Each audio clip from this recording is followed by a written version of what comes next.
Hello friends, मैं अपर्णा पांडे स्वागत करती हूँ आपका अपने यूट्यूब चैनल पर। फ्रेंड्स, हम लोग क्लास 6 की एनसीईआरटी कवर कर रहे थे, तो इसमें ये हमारा थर्ड वीडियो है जो कि है आरंभिक नगर। बाकी के दो वीडियो हम पहले डिस्कस कर चुके हैं, तो आप उन्हें प्लेलिस्ट में जाकर देख सकते हैं। उसके बाद आप ये चैप्टर कवर करेंगे।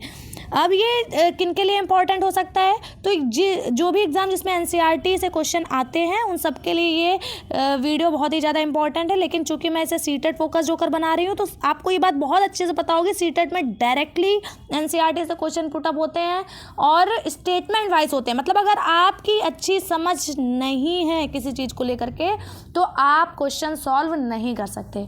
आप इन नोट्स पर भरोसा इसलिए भी कर सकते हैं क्योंकि मैंने खुद भी सीटेट बहुत अच्छे मार्क्स के साथ क्वालिफाई किया हुआ था और मेरा भी सब्जेक्ट एसएसटी ही था और मेरे ही नोट्स हैं ये, तो आप बिल्कुल भरोसा कर सकते हैं इन पर।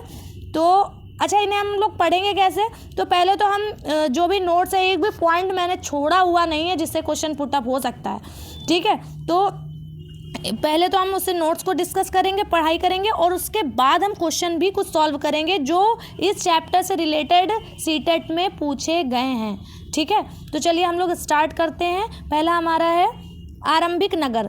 इसमें हड़प्पा सभ्यता के बारे में ये पूरा चैप्टर है। सबसे पहले ये बात बताई गई कि हड़प्पा जो है, इसकी खोज या इसके बारे में, सभ्यता के बारे में सबसे पहले कैसे पता चला था, तो इसमें सबसे पहले बताया गया कि लगभग 150 साल पहले जो पंजाब है, अब ये पंजाब कौन सा, क्या हमारे देश का सिर्फ पंजाब, तो नहीं, 150 साल पहले हमारे देश का विभाजन नहीं हुआ था। तो तब ना ये पाकिस्तान और भारत, इन दोनों का ही पंजाब प्रांत होता था, है ना। आज देखा होगा, आज पाकिस्तान में पंजाब प्रांत है और हमारे देश में भी पंजाब है। तो तब की बात हो रही है, तब वहाँ पर पहली बार क्या हो रहा था, रेलवे लाइन बिछाई जा रही थी, ठीक है। तो रेलवे लाइन बिछाई जा रही थी, तब काम में लगे जो इंजीनियर्स हैं, वहाँ जो लोग काम कर रहे थे, उनको ये हड़प्पा एक जगह मिली। अब उन्होंने यहाँ पर देखा यहाँ तो बहुत अच्छी अच्छी ईंटें हैं, तो उन्होंने इन ईंटों को निकाला और इनका यूज़ किया रेलवे लाइन बिछाने में। तो इस तरीके से हजारों ईंटें चली गई और काफ़ी इमारतें पूरी तरह नष्ट हो गई, ठीक है। अच्छा, ये तब पता तो चला था, लेकिन एक पूरा स्थल के रूप में इसे नहीं पता चला था। मतलब बस इसका यूज़ कर लिया गया, लेकिन इसे एक पूरा स्थल के रूप में 80 साल पहले पुरातत्वविदों ने ढूंढा। चूँकि जो ये नगर है हड़प्पा, इसकी खोज सबसे पहले हुई, इसलिए इस सभ्यता का नाम हड़प्पा सभ्यता दे दिया गया। क्योंकि ये है तो ये सिंधु नदी के किनारे, इसके कई सारे पूरा स्थल तो सिंधु नदी के किनारे मिले हैं, इसलिए इसे सिंधु घाटी सभ्यता कहा जाना चाहिए, कहा भी जाता है। लेकिन इसे हड़प्पा सभ्यता क्यों कहा जाता है, क्योंकि हड़प्पा नामक पूरा स्थल की खोज सबसे पहले हुई थी, ये बात ध्यान रखनी है। और ये पड़ता कहाँ पर है, तो ये पड़ता है वर्तमान पाकिस्तान में पड़ता है, तो ये बात भी अच्छे से ध्यान रखनी है। आगे हम लोग देखेंगे कि इन शहरों का निर्माण कब हुआ था, तो इन शहरों का निर्माण लगभग 4700 वर्ष पूर्व हुआ था। अच्छा, इस एनसीईआरटी में जितने भी जो वर्ष पूर्व करके लिए गए हैं, तो ये सन 2000 को बेस लेकर के लिए गए हैं। आगे देखेंगे इसमें कौन कौन से स्थल मिले हैं, तो इन स्थलों को पहले हम लोग मैप में देख लेते हैं। तो ये जो हड़प्पा सभ्यता है, ये इस साइड डेवलप हुई, किस साइड, ये वाला जो एरिया है यहाँ पर डेवलप हुई थी, ठीक है। अब इसमें कौन कौन से, पाकिस्तान के पंजाब और सिंध प्रांत, और भारत का ये राजस्थान वाला एरिया, गुजरात वाला एरिया, और यहाँ हरियाणा पंजाब वगैरह पड़ता है। और कहा जाए तो ये यूपी तक भी फैला हुआ, यूपी में भी कुछ स्थल हैं, तो ये बात अच्छे से ध्यान रखनी है।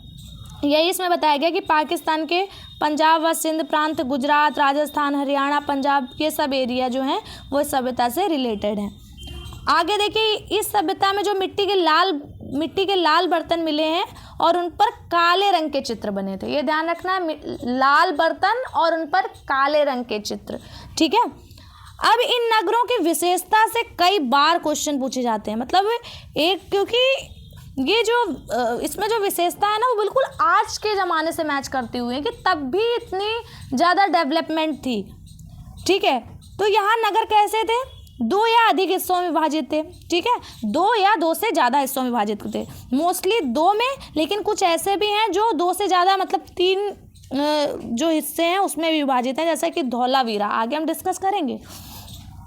तो दो हिस्से कैसे से मान लीजिए नगर है, तो इसमें जो पश्चिमी भाग होता था इधर वाला, तो ये जो होता था ये छोटा होता था और ऊंचाई पर होता था, ठीक है। और जो पूर्वी भाग होता था वो निचला और काफ़ी बड़े इलाके में होता था। जो ये पश्चिमी भाग है इसे हम नगर दुर्ग, और जो पूर्वी भाग है उसे हम निचला नगर कहते थे। ऐसा माना जाता है कि जो ये नगर दुर्ग है शायद इसमें जो शासक वर्ग या जो अमीर वर्ग है वो शायद रहा करते होंगे, और पूर्वी भाग में सामान्य जनता रहा करती होगी। अब देखिए नगर दुर्ग की जब हम लोग बात कर रहे हैं तो नगर दुर्ग में खास इमारतें होती हैं। ऐसी ही खास इमारत की बात मोहनजोदड़ो में की गई है। मोहनजोदड़ो में जो नगर दुर्ग है उसमें की गई है कि यहाँ पर एक खास तालाब मिला है जिसको हमने क्या नाम दिया है, महान स्नानागार। ये फोटो जो लगी है ये बिल्कुल एनसीईआरटी से मैंने ली हुई है, आप इससे देख सकते हैं, ऐसा ही है महान स्नानागार। तो देखिए इसमें दो तरफ सीढ़ियाँ बनी हुई सरोवर में उतरने के लिए, कि एक इस साइड बनी हुई है, दिख नहीं रही, तो दो, ठीक है। तो दो तरफ सीढ़ियाँ बनी हुई हैं और चारों तरफ इसके क्या बने हुए हैं, कमरे बने हुए हैं, ठीक है। और इसमें पानी कैसे, कुएं से भरा जाता था, और जब उसका यूज़ हो जाता था तो फिर इसे खाली कर दिया जाता था। तो इससे ये पता चलता है कि शायद इसमें मतलब कोई बहुत ही विशिष्ट अवसर होते होंगे जहाँ पर इसमें लोग स्नान करते होंगे, तब इसमें भरा जाता होगा पानी और बाद में इसे खाली कर लिया जाता होगा।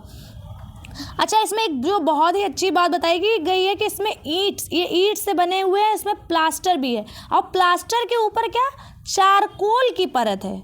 मतलब देख रहे हो आप कितनी अच्छी, मतलब एक तरीके से डेवलपमेंट का एग्जाम्पल है कि चारकोल की परत इन्होंने चढ़ाई। क्यों चढ़ाई, क्योंकि पानी का रिसाव ना हो, पानी का रिसाव रोकने हेतु। तो ये बात अच्छे से आई होप आपको समझ आ गई होगी मोहनजोदड़ो के बारे में। सबसे पहले कि ये जो इमारत है ये मतलब इसका क्या नाम है, महान स्नानागार।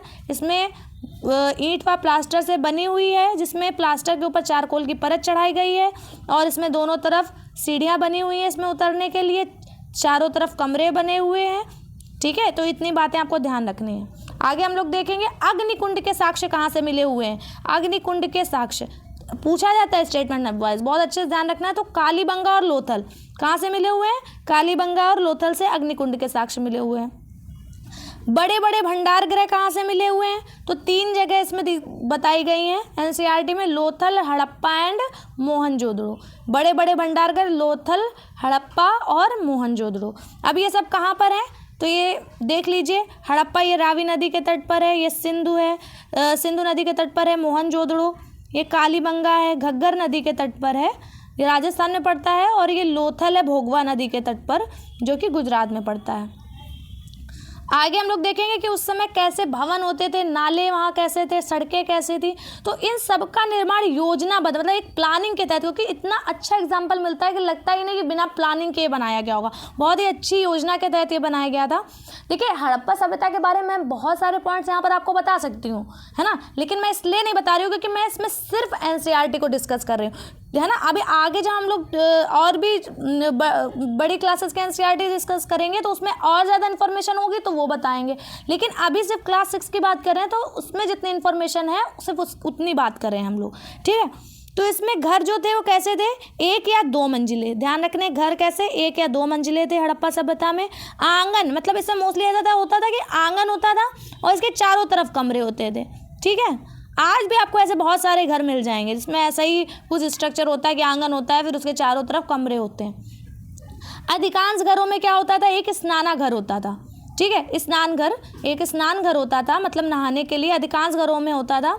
और कुछ घरों में कुएं कुछ घरों में होते थे। हो सकता है इससे ही सही क्वेश्चन कि सारे घरों में कुएं मिले हैं, मतलब इतना डीपली पूछते हैं ना सीटेट में कि आपको एक एक पॉइंट एक एक वर्ड बहुत अच्छे से ध्यान रखना है, ठीक है। अधिकांश घरों में स्नानागार और कुछ घरों में कुएं।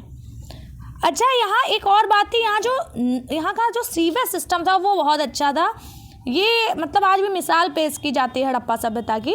तो यहाँ जो नाले थे वो आज की तरह, जैसे आज हम देखते हैं ढके हुए नाले, है ना, मेन होल बने होते थे जिससे कि सफाई हो सके। और घरों की नाली जो थी, मतलब एक घर से ऐसे कोई नाली निकली तो वो सड़कों की नाली से मिलेगी, और जो सड़कों की नाली है वो किससे, बड़े नाले से मिल जाएगी। मतलब इतना अच्छा सिस्टम था, ठीक है। आगे हम लोग देखेंगे कि हड़प्पा सभ्यता में हम लोग ये जान पाते हैं कि उस सभ्यता में लिपिक व शिल्पकार भी थे। अब ये कैसे हम लोग जान पाते हैं? क्योंकि मोहरों पर लेखन मिला, जो वहाँ से मोहरें मिली हैं उस पर लेखन मिला है। ये देखिए मोहर बनी, इस पर लेखन मिला है। ठीक, भले ये लिपि हम आज पढ़ नहीं पाए हैं, इसीलिए हड़प्पा सभ्यता को आद्य ऐतिहासिक काल की सभ्यता कहते हैं कि हमें मतलब उस सभ्यता के लोग लिखना पढ़ना तो जानते थे, लेकिन हम उसे नहीं पढ़ पाए हैं उनकी लिपि को। ठीक है, तो मोहरों पर लेखन मिलता है, इससे हमें पता चलता है कि लिपिक रहते थे। और मिट्टी के बर्तन मिलते हैं, इससे हमें ये पता चलता है कि शिल्पकार भी रहते थे उस सभ्यता में। ठीक है, और वही बात की सभ्यता की लिपि अभी पढ़ी नहीं जा सकी है। ठीक, अच्छा अब ये देखिए तांबे और कांसे, कांसे का यूज़ होता था, ये बात भी आपको बहुत अच्छे से ध्यान रखनी है। तांबे व कांसे से क्या बनाए जाते थे? औजार, हथियार, गहने, बर्तन, ये सब बनाए जाते थे। ठीक है, तांबे व कांसे से। और सोने चांदी से क्या बनाया जाता था? गहने और बर्तन, जैसा कि आज भी होता है ना। तो ये बात ध्यान रखनी है। बाँट, ये देखिए बाँट का एक चित्र दिया हुआ था, ये बाँट किससे? चर्ट के बने बाँट मिले हैं। ठीक है, और कार्निलियन पत्थरों से बने क्या प्राप्त हुए हैं? मनके। तो ध्यान रखना है, कार्लिनियन पत्थरों से बने मनके प्राप्त हुए हैं, और बाँट किसके? चर्ट के बाँट प्राप्त हुए हैं। आगे बताया गया इन मोहरों के बारे में, क्वेश्चन डायरेक्ट पुट अप हुआ है। ये देखिए मैं आपको दिखाती हूँ, अभी मोहरों से डायरेक्ट क्वेश्चन पुट अप हुआ है। ये देखिए, निम्न में से हड़प्पाई मोहर के बारे में कौन से कथन सही है ना। तो ये देखिए अभी जो हमने पढ़ाया आपको, तो ये सारे क्वेश्चन देखिए कितने इम्पॉर्टेंट हैं, है ना। मतलब कितने डायरेक्ट क्वेश्चन आते हैं एनसीईआरटी से, और ये नोट्स से एक भी क्वेश्चन आपका जाने वाला है नहीं। ठीक है, तो पत्थर की मोहरें, अभी सबसे पहली बात क्या बताई गई यहाँ पे? पत्थर की मोहरें, जो कि कैसी थी? आयताकार थी। ये बात ध्यान रखनी है, पत्थर की और आयताकार मोहरें, और उन पर किसके? सामान्यतः जानवरों के। ये देखिए आयताकार मोहरें, और जिन पर जानवरों के चित्र मिलते हैं। कैसे? जानवरों के चित्र मिलते हैं। ये बात, तीनों पॉइंट बहुत अच्छे से ध्यान रखना मोहरों के बारे में, पत्थर, आयताकार और जानवर। आगे हम लोग आएंगे, लगभग 7000 वर्ष पूर्व मेहरगढ़ में क्या होती थी? कपास की खेती। मेहरगढ़ हमने आपको डिस्कस किया था, पिछले वीडियो में भी हमने डिस्कस किया था कि मेहरगढ़ कहाँ पड़ता है? पाकिस्तान में वो बोलन दर्रे के समीप वाला एरिया पड़ता है, पाकिस्तान अफगानिस्तान के आसपास लगभग आप बोल सकते हो। तो वहीं पर ही कपास की खेती की बात करी जा रही है 7000 वर्ष पूर्व। ठीक है, आगे मोहनजोदड़ो अभी हमने डिस्कस किया, वहाँ से महान स्नानागार मिला है, और कपड़े के टुकड़े के अवशेष मिले हैं। कपड़े के टुकड़ा मतलब चिपका हुआ था चांदी के एक फूलदान के ढक्कन से। ध्यान रखना है, चांदी के फूलदान का ढक्कन है, और कपड़े के टुकड़े के अवशेष, और कढ़ाईदार वस्त्र पहने एक व्यक्ति। ठीक है, ये कढ़ाईदार वस्त्र पहने एक व्यक्ति भी दिखा हुआ है, मिला हुआ है। ठीक है, इसमें मैं पिक लगाना शायद भूल गई हूँ, मैं आपको दिखा दूंगी किसी और नेक्स्ट वीडियो में। ठीक है, तो ध्यान रखना है। आगे, अधिकांश वस्तुओं का निर्माण विशेषज्ञों ने किया था। अधिकांश वस्तुओं का निर्माण विशेषज्ञों ने किया था। ये कैसे हमें पता चलता है? क्योंकि मतलब इतना अच्छे से वो चीज़ें बनी हुई है ना, कि लगता है कि जैसे आप देखोगे दाढ़ी वाले एक आदमी की मूर्ति मिली है जो कढ़ाईदार वस्त्र पहने हुए, तो मतलब लगता है कि ये लोग कितना अच्छे से, मतलब बहुत अच्छे से शार्प तरीके से बनाया गया है, जिससे हमें पता चलता है कि शायद विशेषज्ञों ने किया होगा इसका निर्माण। और विशेषज्ञ कैसे होते थे? पुरुष और महिलाएं दोनों ही शायद होते थे, ये भी ध्यान रखने। फेयांस क्या है? तो फेयांस क्या होता था? तो बालू या स्फटिक पत्थरों के चूर्ण से। ठीक है, बालू या स्फटिक पत्थर जो थे, इनके चूर्ण को गोंद में मिलाया जाता था। ठीक है, तो उसी से ही कृत्रिम रूप से जो है वस्तुएं बनाई जाती थी, है ना, कोई भी वस्तु बनाई जाती थी। कैसे? बालू या स्फटिक पत्थरों के चूर्ण को गोंद में मिलाकर, इसी को फेयांस बोलते थे हम लोग। ठीक है, बाद में उन पर कैसे प्रायः नीले या हल्के समुद्री हरे, देखिए ये कलर नीला या हल्का समुद्री हरा कलर है, इसकी चिकनी परत चढ़ाई जाती थी। फेयांस से क्या बनाया जाता था? मनके, चूड़ियाँ, बाले और छोटे बर्तन। मनके, चूड़ियाँ, बाले और छोटे बर्तन, ये बात ध्यान रखनी है। और पकी मिट्टी व फेयांस से बनी तकलियाँ किसका संकेत देती हैं? सूत कताई का संकेत। मतलब इसमें कुल मिला के ये बताया जा रहा है कि सूत कताई के भी संकेत हमें मिलते हैं उस सभ्यता में। ठीक है, आगे हम लोग ध्यान रखेंगे, हड़प्पा के लोगों का आयात, मतलब ये लोग कहाँ से क्या चीज़ें मंगाते थे, ठीक है। तो ये लोग तांबा कहाँ से मंगाते थे, राजस्थान और ओमान से। मैचिंग में क्वेश्चन आ सकता है, बहुत अच्छे से ध्यान रखना है, राजस्थान और ओमान से, ठीक है। जो ओमान है ये कहाँ पड़ता है, ये आप इधर से भारत से इस साइड आगे आप बढ़ोगे तो यहाँ पर अरब पेनिनसुला है, यहीं पर ही ओमान है, ठीक है। तो ओमान, तो तांबा कहाँ से, राजस्थान और ओमान से। टिन कहाँ से, ईरान, जैसे ये पाकिस्तान है, पाकिस्तान के बगल में इधर पे ईरान है, तो ईरान, और अब इधर ऊपर साइड है अफ़गानिस्तान, तो ईरान और अफ़गानिस्तान, ईरान और अफ़गानिस्तान से टिन ध्यान रखनी है। सोना कर्नाटक से, पहले तो ये ध्यान रखिए, सोना कर्नाटक, ठीक है। और बहुमूल्य पत्थर कहाँ से मिलेंगे, गुजरात, ईरान और अफ़गानिस्तान से। बहुमूल्य पत्थर कहाँ से, गुजरात, ईरान, अफ़गानिस्तान। कैसे याद करेंगे, पहले तो ये याद कर लीजिए सबसे पहले कि सोना कर्नाटक से, ठीक है। दूसरा, ईरान अफ़गानिस्तान से दो चीज़ें ध्यान रखनी है, एक तो टिन और एक तो टिन और एक बहुमूल्य पत्थर। टिन और बहुमूल्य पत्थर ध्यान रख दीजिए ईरान अफ़गानिस्तान से, ठीक है। बहुमूल्य पत्थर में बस गुजरात और ऐड कर दीजिए, और तांबा राजस्थान ओमान से तांबा ध्यान रख लीजिए, ठीक है। तो ये हो गया हमारा। आगे हम लोग देखेंगे कि इसमें और मतलब कौन कौन से अनाज ध्यान रखने हैं जो जिनके अवशेष यहाँ पर मिले हैं, पता चलता है कि ये लोग यूज़ करते थे। तो गेहूँ, जौ, दालें, मटर, धान, तिल, सरसों। गेहूँ, जौ, दालें, मटर, धान, तिल, सरसों, ये ध्यान रखना है। आगे, हड़प्पा काल के जो हल हैं वो कैसे, मतलब ऐसा माना जाता है कि शायद लकड़ी से बनाए जाते थे, जो तभी वो अभी बच नहीं पाए हैं, ठीक। लेकिन हमें पता कैसे चलता है कि इसमें हल का यूज़ किया जाता था, क्योंकि हल के आकार के खिलौने मिले हैं। इससे भी क्वेश्चन पुट अप हुआ कि हमें कैसे पता चलता था कि वो लोग हल यूज़ करते थे, क्योंकि ये देखिए ये खिलौना मिला हुआ है, ठीक है, जिससे हमें पता चलता था कि वो लोग हल का यूज़ करते थे, लेकिन शायद वो लोग लकड़ी का बनाते थे, इसी वजह से वो बच नहीं पाए। आगे, गाय, भैंस, भेड़, बकरी ये सब पालते थे, और बेर को इकट्ठा करते थे, मछलियाँ पकड़ते थे, और हिरण का शिकार करते थे। ये हो सकता है स्टेटमेंट में कभी आपको दे दे, इतना ज़्यादा इंपॉर्टेंट तो नहीं, लेकिन ध्यान रख सकते हैं। आगे हम लोग बात करेंगे गुजरात में हड़प्पा कालीन नगर का सूक्ष्म निरीक्षण, ठीक है। इसमें निरीक्षण किसका किया गया है, पहले धौलावीरा का। धौलावीरा कहाँ पड़ता है, गुजरात में, कच्छ में, जो कच्छ वाला एरिया जो है वहाँ खदिर बेत के किनारे, खदिर बेत एक द्वीप है, वहीं किनारे बसा हुआ है, ठीक है। धौलावीरा जो है, अब देखिए इसके बारे में जो सबसे इम्पॉर्टेंट पॉइंट है, मैंने बताया कि मोस्टली जो हड़प्पा सभ्यता के जो नगर हैं वो दो भागों में, एक तो हो गया नगर दुर्ग और एक निचला नगर, लेकिन जो धौलावीरा ये 3 भागों में बटा, बस ये बहुत इम्पॉर्टेंट बात है इसमें।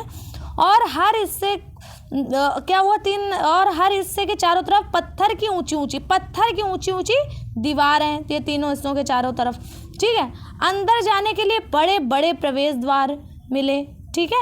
और एक और बहुत इंपॉर्टेंट पॉइंट है धौलावीरा के बारे में कि हड़प्पा लिपि के बड़े बड़े अक्षरों को पत्थरों में खुदा पाया गया। देखो अभी तक जो हड़प्पा सभ्यता में मोस्टली क्या आपको देखने को मिलेगा, मोहर है, मोहर में लिखी हुई है, मतलब उसमें मोहर में अंकन है उसकी लिपि का, ठीक है, लिखा हुआ है। लेकिन इसमें क्या है, बड़े बड़े अक्षरों में पत्थरों में भी खुदा पाया गया है इसकी लिपि को धौलावीरा में। तो धौलावीरा में ये 2 इंपॉर्टेंट पॉइंट तो बहुत ज़्यादा हैं कि ये 3 भागों में और बड़े बड़े अक्षरों में पत्थरों में लिपि खुदी हुई है, क्योंकि मोस्टली आपको जो मिलेगा हड़प्पा सभ्यता वो मोहर में आपको लिपि खुदी हुई मिलेगी, ठीक है।